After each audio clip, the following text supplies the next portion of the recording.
E aí pessoal, vamos dar continuidade à nossa playlist de bioquímica e dando continuidade também ao estudo dos compostos das substâncias inorgânicas. A primeira substância inorgânica estudada foi a água, e essa vai ser a segunda e última substância inorgânica.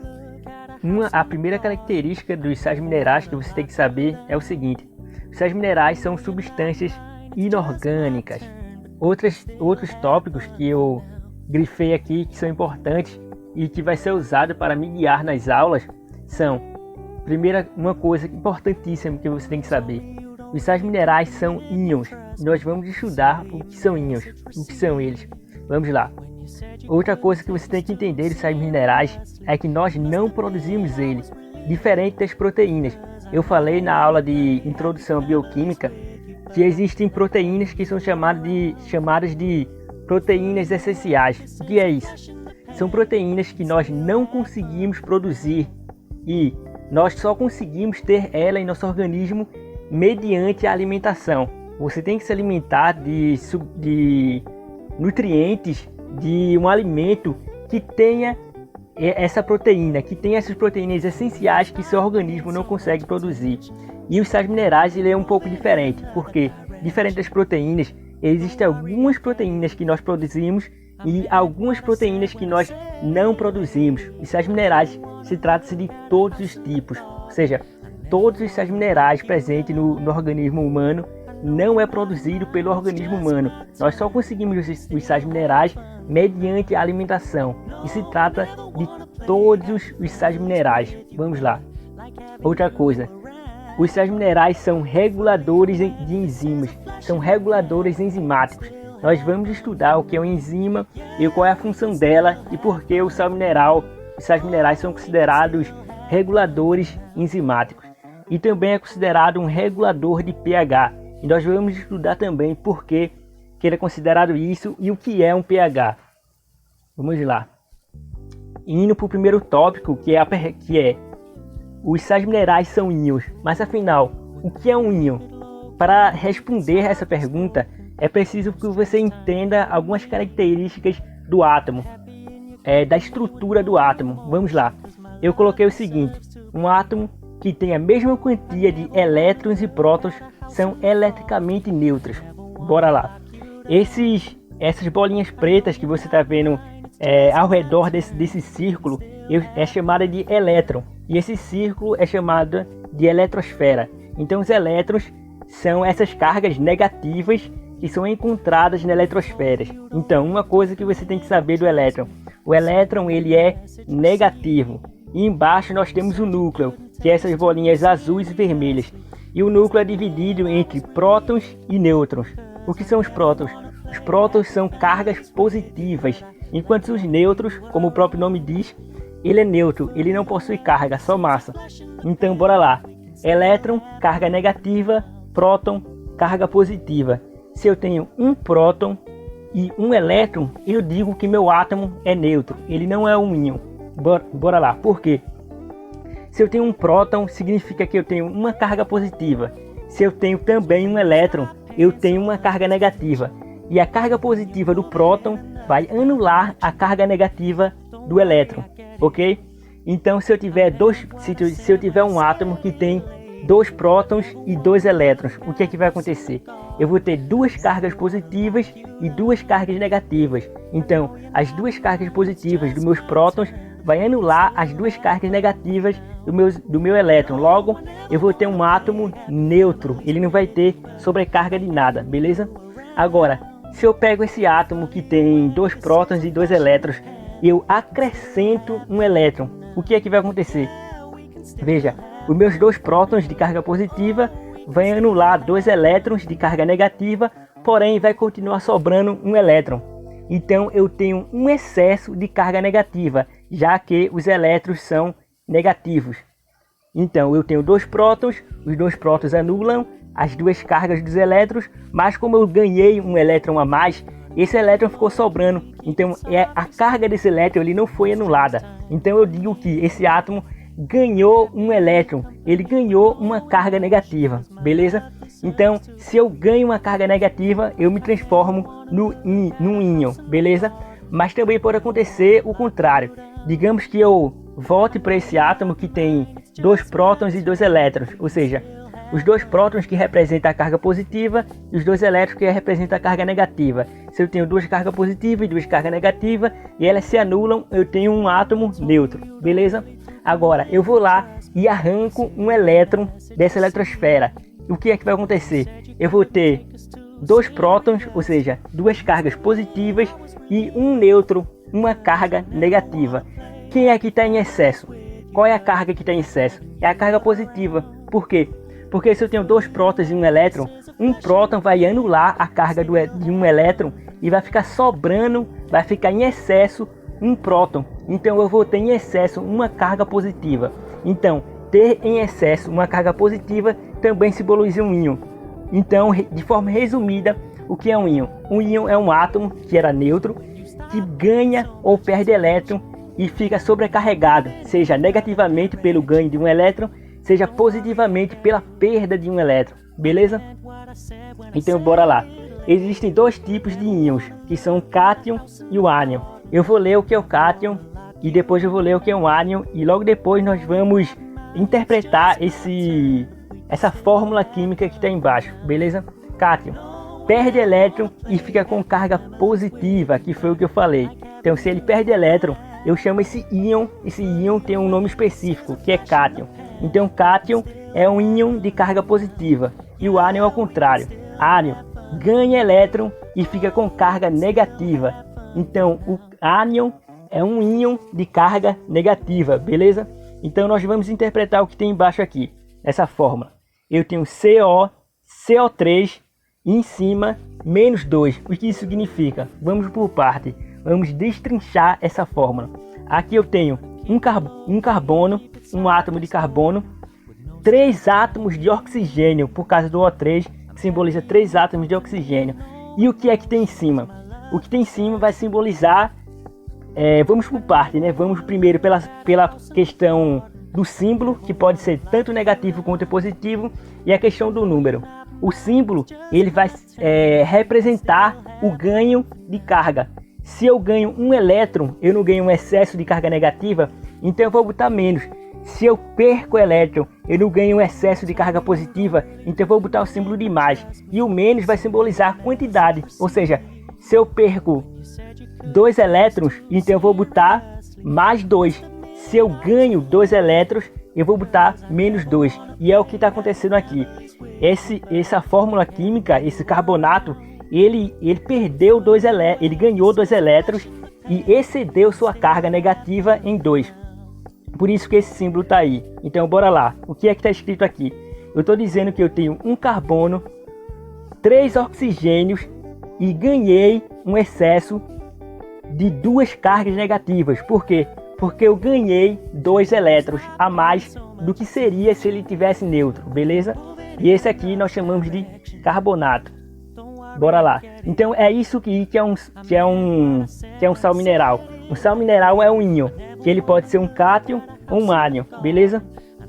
Aqui tem, não produzimos. Eu disse que nós não produzimos os sais minerais. Se nós não produzimos os sais minerais, então onde é que nós encontramos ele?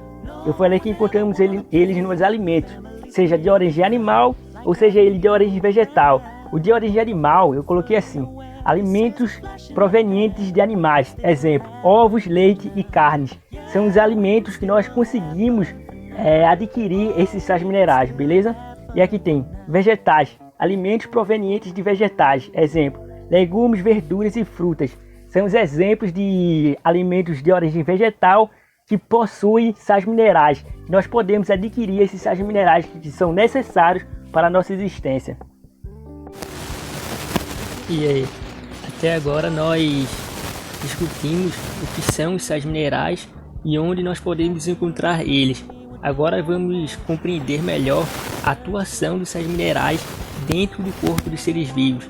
Depois que eu falar sobre a regulação enzimática e sobre a regulação do pH, eu vou explicar alguns sais minerais especificamente. Vou falar sobre alguns e como eles agem dentro do organismo, beleza? Vamos falar sobre o tópico de regulação enzimática. Primeiro, o que é uma enzima?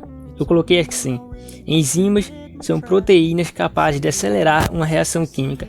Digamos que uma reação química ela já vai acontecer de forma natural, porém ela vai demorar milhares, centenas ou até bilhões de anos para que aquela reação possa acontecer se for colocada em contato, uma substância em contato com outra substância, para que ela possa reagir de forma natural, sem a presença de uma enzima, sem um catalisador, ou seja, sem algo que possa acelerar aquela reação.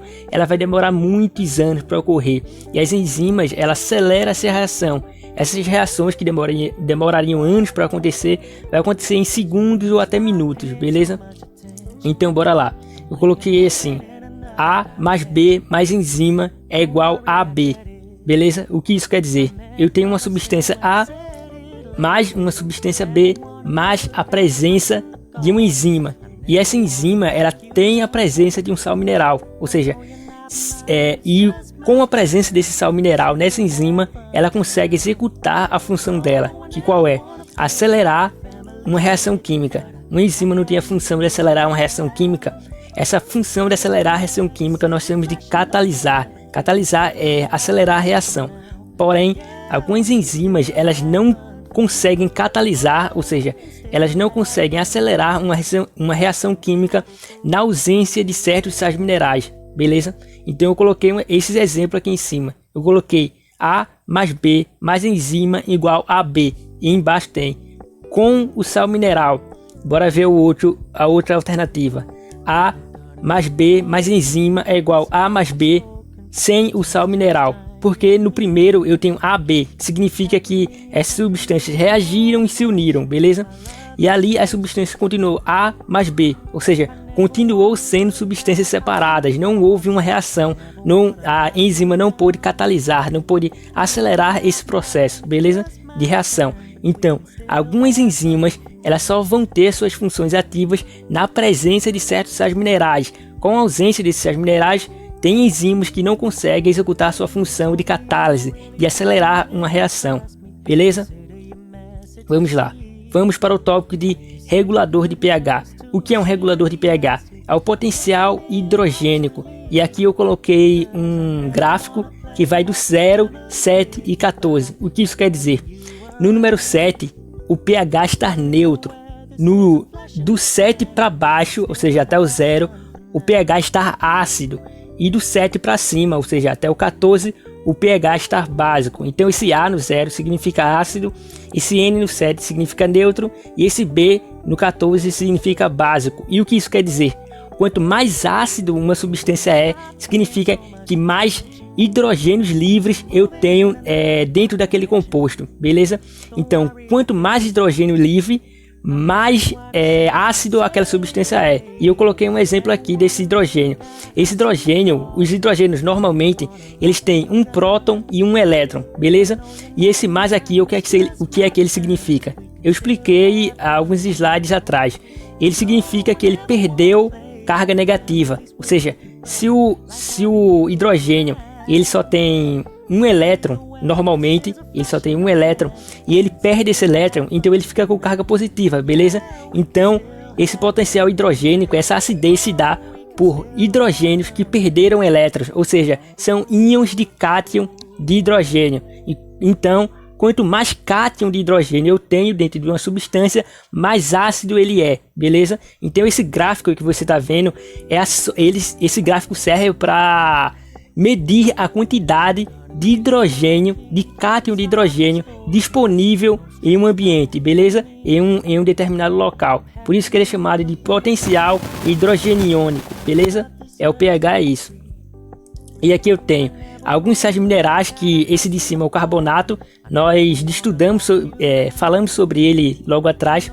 E alguns sais minerais, eles são capazes de regular a quantidade do pH, ou seja, ele pode deixar o pH mais ácido, ele pode deixar o pH mais básico ou neutro, vai depender da necessidade daquele ambiente. Eu falei sobre as enzimas que são proteínas que têm função de catalisar reações, ou seja, de acelerar reações, e tem enzimas que elas só funcionam dentro de um espectro do pH, ou seja, tem enzimas que só funcionam com o pH ácido, tem enzimas que só funcionam com pH neutro, tem enzimas que só funcionam com pH básico. E alguns sais minerais, como o carbonato, esse de cima, que é o CO3-2, ele tem uma função de regular o pH. E como é que ele faz isso? Aqui embaixo eu coloquei o seguinte: tem o carbonato que está em cima, mais o hidrogênio, que no caso são 2 hidrogênios, eles reagem com 2 hidrogênios. O que é que vai acontecer? Esse hidrogênio que você está vendo, esses 2 hidrogênios que ele vai reagir, eles são hidrogênios livres, como eu falei, são cátions de hidrogênio. É um hidrogênio que perdeu um elétron, beleza? Então ele reage com esse hidrogênio e libera água e CO2. Então o que é que está acontecendo? Eu estou diminuindo a quantidade de hidrogênios livres dentro daquele local, de cátions de hidrogênios livres naquele local. Se eu diminuo a quantidade de cátions de hidrogênio, o que é que vai acontecer? Nesse gráfico, como eu falei, ele não mede a quantidade de hidrogênios livres, de cátions de hidrogênios livres, e quanto mais cátions de hidrogênios livres eu tenho, mais ácido um local é, mais ácido aquele compartimento é. Então, se eu diminuo a quantidade por essa reação, a quantidade de hidrogênios, de cátions de hidrogênios livres, o que é que eu estou fazendo? Estou diminuindo a acidez daquele local, estou regulando o pH daquele local, estou diminuindo a acidez dele, beleza? Então, uma das funções dos sais minerais é regular o pH. E um dos sais minerais que regula o pH é o carbonato. E como ele faz isso? Ele pega esse hidrogênio, esses 2 hidrogênios, pega um oxigênio dos 3 oxigênios dele e faz essa reação. Ou seja, eu pego os 2 hidrogênios, eu pego 2 hidrogênios livres, 2 cátions de hidrogênios livres, pego 2 oxigênios meu do CO3 e transformo em água. E sobra o quê? Eu pego um oxigênio, quer dizer, eu pego 2 hidrogênios e um oxigênio do CO3. E o que é que vai acontecer? Se o CO3 perde um oxigênio, ele se transforma em CO2, não é certo? Se o C representa o carbono, o O3 se representa 3 oxigênios. Se eu perco um oxigênio para 2 hidrogênios, eu estou formando o quê? A molécula de água, que é H2O, mais o CO2. Por que o CO2? Porque eu perdi uma molécula de oxigênio, um átomo de oxigênio do CO3, beleza? Eu perco um átomo de oxigênio do CO3, formo CO2, pego esse oxigênio e uno com 2 hidrogênios livres. Eu estou formando água e ao mesmo tempo eu estou diminuindo a quantidade de hidrogênios, de cátions de hidrogênios livres. Com isso, eu estou diminuindo a acidez daquele ambiente, beleza? Até agora nós discutimos as principais características, né? As características gerais dos sais minerais. Agora vamos estudar alguns sais minerais especificamente, beleza? Vamos começar pelo cálcio. Vamos ver a importância e a função biológica do cálcio, beleza? Aqui tem responsável pela rigidez e resistência dos ossos e dentes. Ou seja, se você quiser ter ossos e dentes resistentes, você tem que se alimentar de alimentos, de nutrientes que sejam ricos em cálcio. E qual é a consequência da falta de cálcio? Da pobreza de cálcio na alimentação, na nutrição. Bora lá. A falta de cálcio ela pode causar a osteoporose. E o que é isso? Aqui tem condição na qual os ossos se tornam frágeis e quebradiços. Ou seja, se o cálcio é responsável pela resistência e pela rigidez dos ossos e dos dentes, consequentemente a falta dele, a pobreza dele, né, dentro da alimentação, da nutrição, pode levar à condição de fraqueza dos ossos e dos dentes também. Eles vão se tornar frágeis e facilmente quebradiços, beleza? E onde que eu encontro cálcio? Qual alimento eu posso me alimentar e saber que ele é rico em cálcio? A soja, feijão branco e o brócolis. Existem mais alimentos do que esses, óbvio, mas eu separei alguns para que você tenha noção, e alguns alimentos que são acessíveis, não são tão caros e são facilmente acessíveis. E caso você queira complementar na sua alimentação, né, uma alimentação rica em cálcio para fortalecer seus ossos e dentes, você tem essas 3 opções, que é a soja, feijão branco e o brócolis, beleza? Vamos lá, fosfatos e carbonatos. Eu coloquei a fórmula deles respectivamente, né? Em cima o fosfato, embaixo o carbonato. E nós já discutimos sobre o carbonato. Eu usei ele para explicar como faz a leitura da fórmula E também usei ele para falar que ele funciona como regulador de pH. Então, essa é a função do fosfato e do carbonato. Eles servem como reguladores de pH. Da mesma forma que o carbonato regulou o pH, né? Ele transformou aquele cátion de hidrogênio livre, aquele hidrogênio com carga positiva, ele converteu ele com dois átomos de hidrogênio livre, né? Dois cátions de hidrogênio livre, ou seja, hidrogênios com cargas positivas. Ele converteu esses dois hidrogênios, doando um oxigênio em uma molécula d'água e CO2, ou seja, ele diminuiu a quantidade de hidrogênio disponível. Consequentemente, ele diminuiu a acidez local, beleza? E tanto o fosfato quanto o carbonato, ele executa essa mesma função, tá bom? Ele diminui a quantidade de hidrogênio disponível, consequentemente, ele diminui a acidez, já que pH é o potencial hidrogeniônico, ou seja, é o medidor de quantidade de cátions de hidrogênio disponível. Ele vai medir a quantidade de acidez daquele local. E quanto mais hidrogênios, quanto mais cátions de hidrogênios livres, mais ácido no local é. E o fosfato e o carbonato servem para regular, para diminuir a quantidade de acidez local. E eles são sais minerais.